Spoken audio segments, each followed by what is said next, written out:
Hey, aujourd'hui on se retrouve pour une nouvelle vidéo. Donc test de moto, ça va être le MASH 650 X-Ride classique.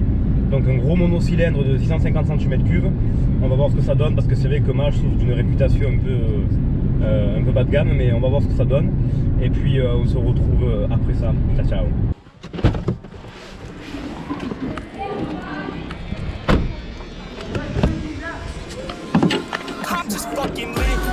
Merci.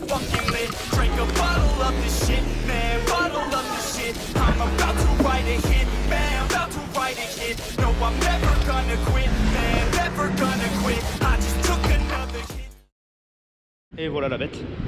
Donc X-Ride 650. Elle a un méchant bruit, on va la démarrer tout à l'heure. Là j'ai juste pris ça pour mettre la vidéo sur mon casque et pour la voir. Donc monocylindre 650 cm3. Qui est vraiment pas mal, bonne sensation. Le seul problème que j'ai pour l'instant, c'est que le point mort, j'ai du mal à le trouver. Donc là on a le sabot moteur, un bon gros monocylindre à l'ancienne. Cette moto elle est vraiment kiffante. Donc un très beau bruit. Moi franchement elle me plaît. Allez, on se retrouve après pour la suite.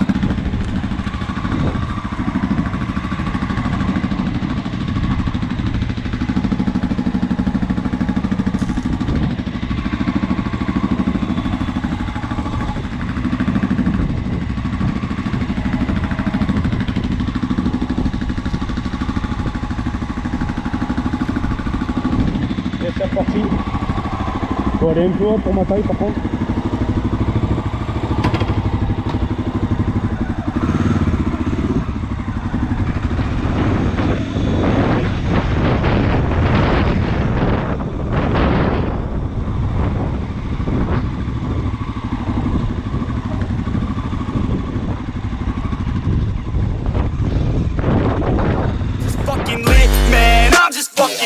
Drink a bottle of this shit, man, bottle of this shit. I'm about to write a hit, man, about to write a hit. No, I'm never gonna quit, man, never gonna quit. I just took another hit, man, took another hit. Alors, j'en ai pensé quoi de cette moto? Eh bien, cette histoire de MASH. MASH au départ, donc c'est importé en France par Cima, qui est un importateur à la base de motos, et qui sont maintenant lancés sur la fabrication de motos, notamment MASH, qui sont des motos franco-chinoises, donc des motos qui sont designées et inventées entre guillemets en France, puis fabriquées en Chine. Donc ce sont des motos qui souffrent d'une mauvaise réputation malheureusement, mais qui je trouve est un peu... Enfin, je trouve que c'est une réputation qui pourrait être améliorée au cours du temps. Au départ, ils faisaient que des 50 cm3 et des 125 cm3, parce qu'à la base, c'était de toucher un public qui voulait faire de la moto avec un permis B, et non pas un permis moto. D'ailleurs, je vous mets des vidéos pour savoir plein de choses. Et du coup, c'était des motos qui étaient basées vraiment sur le style. Ensuite, comme ils ont vu que ça marchait, ils ont commencé à sortir des plus grosses cylindrées, du 250, puis du 400. Et maintenant, la moto d'aujourd'hui, c'est du 650, la moto que j'ai testée aujourd'hui. Il semblerait que si ça continue de fonctionner, parce que maintenant la marque a 10 ans, eh bien, ils passeraient sur des cubes encore plus gros. 800 cm3, voire même 1000 cm3. Mais ça, c'est pas pour tout de suite. Bref, voici pour l'histoire de MASH. Alors déjà, première chose, je remercie MASH Center de Courlioto pour m'avoir prêté cette moto pendant plus d'1 heure et demie. Ils ont été super agréables, ils ont été super cléments. Franchement, merci MASH Center. Donc déjà pour la moto, c'est une moto qui est un trail, donc position haute. Moi je mesure 1m76 et j'étais sur la pointe des pieds.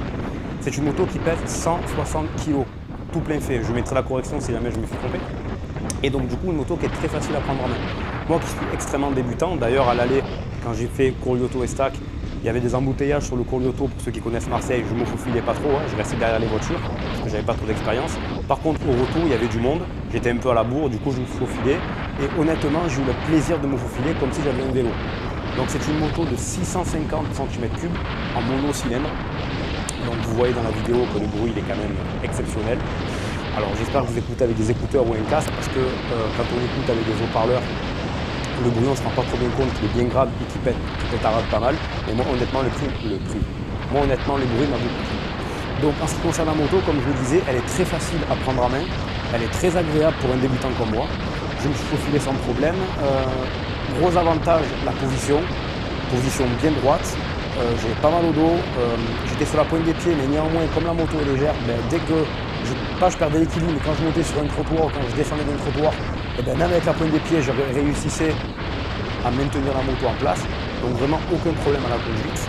Alors, petit défaut quand même, premièrement, je galère à trouver le neutre. C'est-à-dire qu'en fait, quand le moteur est lancé, je reste en premier au feu rouge, impossible de mettre le neutre. Alors, visiblement, il faut juste avancer la moto pour trouver le neutre et à la première vidange, ce problème-là disparaît. Mais bon, quand même, moi j'ai eu ce problème-là.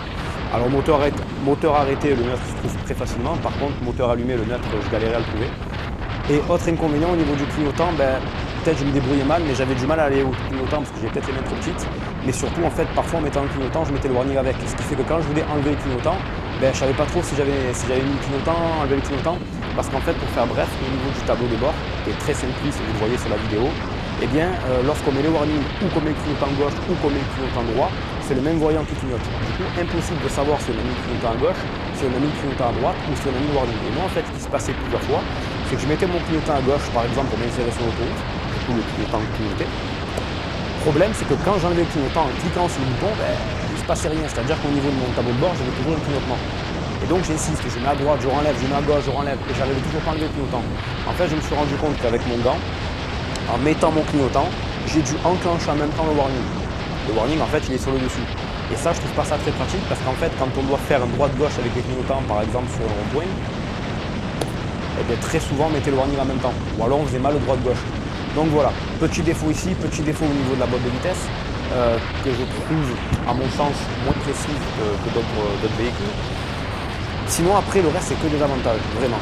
Alors, on pourrait la trouver un petit peu cognante, mais ça, c'est normal, c'est un monocylindre de 650 cm3.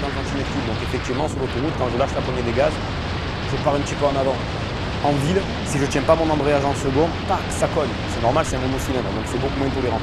Mais en tous les cas, par rapport au fait que Mash a une réputation très bas de gamme, marque chinoise, et j'ai entendu plein de choses sur ça, honnêtement, alors la moto est relativement neuve, elle a 212 km, honnêtement, je l'ai trouvé très agréable à conduire. Alors encore une fois, je modère mes propos, je n'ai pas beaucoup d'expérience en moto, j'ai conduit que le CB500 de moto-école. Pour mon permis, j'ai conduit une 650F de Honda, qui était la moto d'un collègue, ce Tribe, donc ce fameux 650 X-Ride de Mash. Et j'ai conduit aussi un autre CB500 qui était notre modèle. Mais voilà, j'ai pas beaucoup d'expérience en moto. Et donc du coup, c'est la première moto d'ailleurs que je conduis vraiment sur une longue distance et tout seul. Sinon, c'était soit l'auto-école, soit avec des collègues. Soit sur quelques mètres. Donc honnêtement, de manière générale, très satisfait de cette moto. Autre petit inconvénient que j'ai constaté, mais ça c'est dû au fait qu'il y avait des pneus plutôt typés cross. Comme j'avais des pneus très larges, avec des copeaux comme les motocross, lorsque je prenais un peu d'angle, alors encore une fois, quand je prends de l'angle, moi sur l'autoroute, pour le motard lambda, c'est la moto elle était droite. Moi, ce que j'appelle de l'angle, c'est à peine 20 degrés et encore. Je sentais l'arrière de la moto qui commençait un petit peu à vaciller.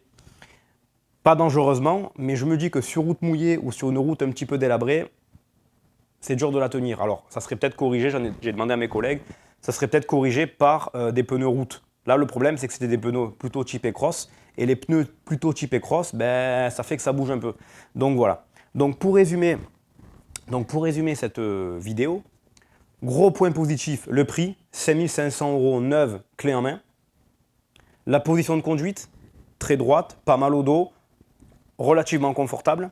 Réservoir de 15 litres, donc ce qui offre une autonomie pas mal. La boîte de vitesse ainsi que les boutons, les cale-pieds et tout ce qu'il y a autour, contrairement à ce qu'on pourrait dire de Mash, que c'est très cheap, très bas de gamme, moi j'ai trouvé ça plutôt qualitatif. Les vitesses, elles étaient relativement dures à passer. Alors, dures mais dans le sens positif, c'est-à-dire qu'on sentait que c'était pas de la bagatelle, mais qu'il fallait vraiment y aller. Donc moi, j'ai plutôt aimé. L'embrayage, pour moi, je l'ai trouvé très précis. Moto très légère, très facile à manœuvrer, très facile à manier. Gros monocylindre de 650 cm3, donc de très bonnes sensations, un très beau bruit. Après, encore une fois, je n'ai pas une tonne de comparaison possible. Point négatif par contre, le neutre, impossible à trouver pendant que je roule. Le neutre, impossible à trouver à l'arrêt, sauf si j'avance la moto et si le moteur est à l'arrêt. Autre inconvénient, le clignotant, que j'ai du mal à mettre, du mal à enlever.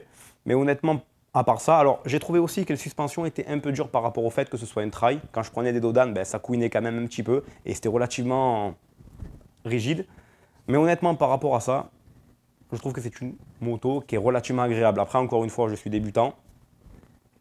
J'ai pas beaucoup de comparaisons. Mais en tous les cas, Mash Center ou Corioto, je vous le conseille, ils sont vraiment super sympas. Merci d'avoir regardé cette vidéo et à bientôt. Ciao.